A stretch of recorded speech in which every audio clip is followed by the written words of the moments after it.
একদিন কবি কথায় কথায় বললেন, তোমাদের এই মেদিনীপুরের বাবুর্চিরা কি আর শুক্তো রাঁধতে জানে? ওসব এদের কর্ম নয়। আজকাল তোমাদের উপকরণ অনেক বেশি, আয়োজনও শৌখিন রকমের, কিন্তু আগে যেমন হতো এখন আর হয় না।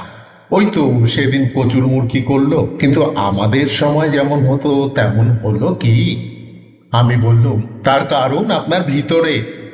সে মুরগিও বোধহয় একই রকম ছিল, কিন্তু দূরের দিনগুলোর স্মৃতি ভালো কি না, তাই মনে হয় সুপ্তও বোধহয় ভালো ছিল তখন। কবি বললেন, তা হতে পারে, অসম্ভব নয়, কারণ ভিতরে।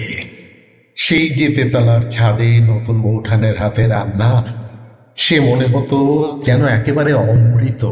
তিনি সর্বদাই আমাকে খোঁচাতেন। সেটা যে স্নেহ তা তো বুঝতুম না তখন। লজ্জা পেতুম, দুঃখ হতো, মনে হতো কি করে এমন হব যে আর কোনো দোষ তিনি খুঁজে পাবেন না।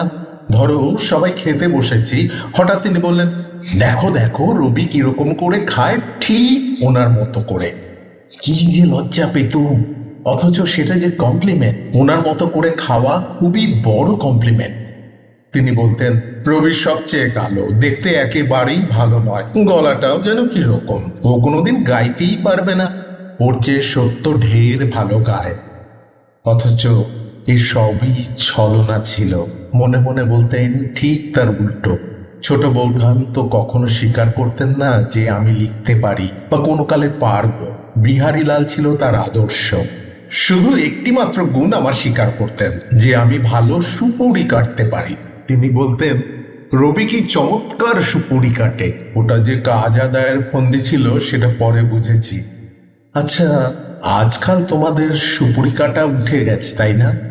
এখন যেমন দেখি পশম আর কাঠি নিয়ে তোমার হাত চলছে, তখন তেমনি জাঁতি আর সুপুরি হাতে হাতে ঘুরত। যাক, আমি তার ইচ্ছে মতো সুপুরি কাটায় যথেষ্ট উন্নতি করতে পারলাম না। কোনোদিন স্কুল থেকে ফিরে যদি দেখতুম তিনি বাড়ি নেই, ভারী দুঃখ হতো। তিনি বলতেন, বাহ, তোমার জন্য কি আমি আত্মীয়তা লৌকিকতা ছেড়ে দেব? খুব আবদার করেছি তার কাছে। তারপরে শেষ হয়ে গেল সেই তেতালার ছাদের পালা। একটার পর একটা পালা চলছে জীবনের, নতুন নতুন পর্ব। এখন দূরের থেকে দেখতে আশ্চর্য লাগে, বারে বারে দৃশ্য পরিবর্তন। এখন সামনে এগিয়ে আসছে চরম জবনিকা।